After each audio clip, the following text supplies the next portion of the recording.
बिहार में कल ये अफवाह फैली थी कि नमक नहीं मिलेगा, नमक की किल्लत हो रही है। इस अफवाह के फैलने के बाद वहां पर 70 रुपए किलो तक लोगों ने खरीदा था नमक को।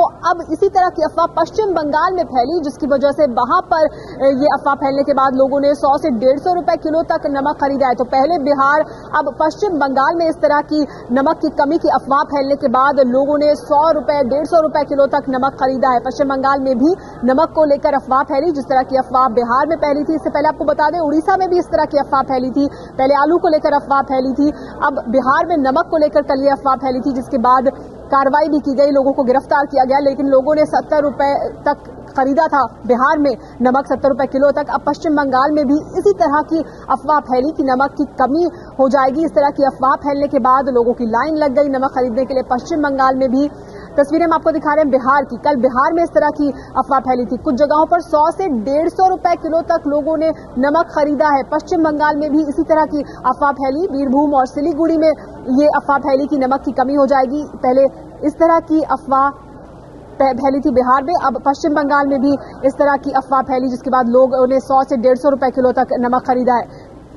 इस पर बात करने के लिए हमारे साथ एबीपी न्यूज संवाददाता सनत झा जुड़ गए हैं। सनत, क्या अब लोगों को ये जानकारी दी जा रही है कि इस तरह की ये पूरी अफवाह है और किन किन इलाकों में इस तरह की अफवाह फैली थी?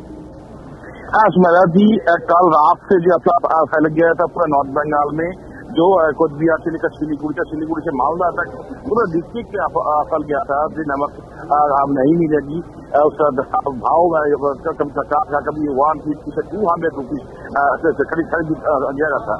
लेकिन ऐसे दुकान जब आदमी से पता चला कि ऐसे कोई बात नहीं है कि हर डिस्ट्रिक्ट में 30 महीने के लिए नमक मौजूद है, तो कहाँ से अफवाह फैला जा रहा है ये मालूम नहीं। का दुकानदारों से रात में ही माइकिंग किया गया था पुलिस से कि ऐसे कोई बात नहीं है, ऐसे कोई घाटा भी नहीं है नमक का, कोई ऐसे प्रॉब्लम होगा। लेकिन दिखा गया था कि कुछ आम आदमी दुकान में जाके बहुत सारे नमक खरीदते रहते। पहले सूचक में कुछ दुकानदारों ने 70 रुपीज, 80 रुपीज, 100 रुपीज लिया था।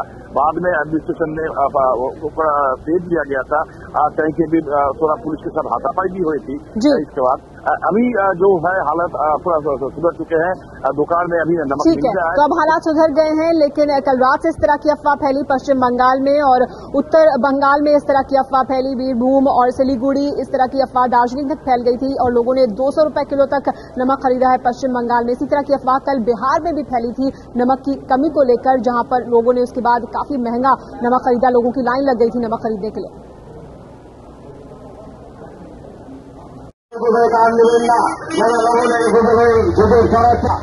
दार्जिलिंग के सिलीगुड़ी में गुरुवार की रात को अफवाह फैली तो लोगों ने 100 से 150 रुपए प्रति किलो की दर से नमक खरीदना शुरू कर दिया। शुक्रवार को एहतियातन प्रशासन की तरफ से मुनादी करनी पड़ी कि अफवाहों पर ध्यान न दें। प्रशासन भले ही अफवाहों पर ध्यान न देने की बात कर रहा था, लेकिन अफवाहों के पीछे भाग रहे लोग ज्यादा दाम पर नमक खरीदते देखे गए। सडनली इसका दाम भी बढ़ गया था। कल तो मतलब कोई भी दुकान में नहीं मिल रहा था, लेकिन आज सुबह एक दुकान में मिल रहा था 25 रुपए करके एक पैकेट लवण 25 रुपए था। हालांकि सरकार की तरफ से कहा गया कि नमक की कोई कमी नहीं है, सिर्फ सिलीगुड़ी में ही नमक के 2 लाख बोरे सप्लाई के लिए तैयार है। पहले उड़ीसा से स्टार्ट हुआ, फिर बिहार में हुआ, फिर हमारे पास जयगांव भूटान से फोन लोगों को आया कि नमक का क्राइसिस है, 20-30 रुपया 40 रुपया किलो बिक रहा है।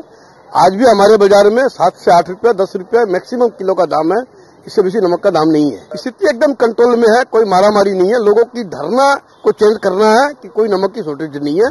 बिहार में अफवाह तो खत्म हो गई, लेकिन अफवाह के बाद शुरू हुई राजनीति खत्म नहीं हुई। बीजेपी और संघ परिवार अफवाह फैलाने वाली संस्था है। इसके अंदर जो फुटकर बिजनेसमैन जो बीच का बिचौलिया है, उसका एक बहुत बड़ा रोल है। और ये बिचौलिए जो हैं, इनकी ज्यादातर तादाद भारतीय जनता पार्टी से जुड़ी हुई है। बिहार सरकार के मंत्रिमंडल का विस्तार तक नहीं हो रहा, कोई देखभाल करने वाला नहीं है और वहां के मुख्यमंत्री जी को बिहार के गरीबों की चिंता नहीं है, वो सिर्फ नमोफोबिया से ग्रसित है। एबीपी न्यूज आपसे अपील करता है कि अफवाहों पर कभी ध्यान न दें। इस तरह की अफवाह फैली, उड़ीसा में फैली, बिहार में फैली, पश्चिम बंगाल में फैली, लेकिन सरकार ये कह रही है कि अब हालात काबू में है, ये सिर्फ अफवाह है। This is a completely conspiracy by the opposition party. There is no crisis of salt in our state. Already government taking steps, and all the district magistrate has been informed by the government, and the action has been taken already.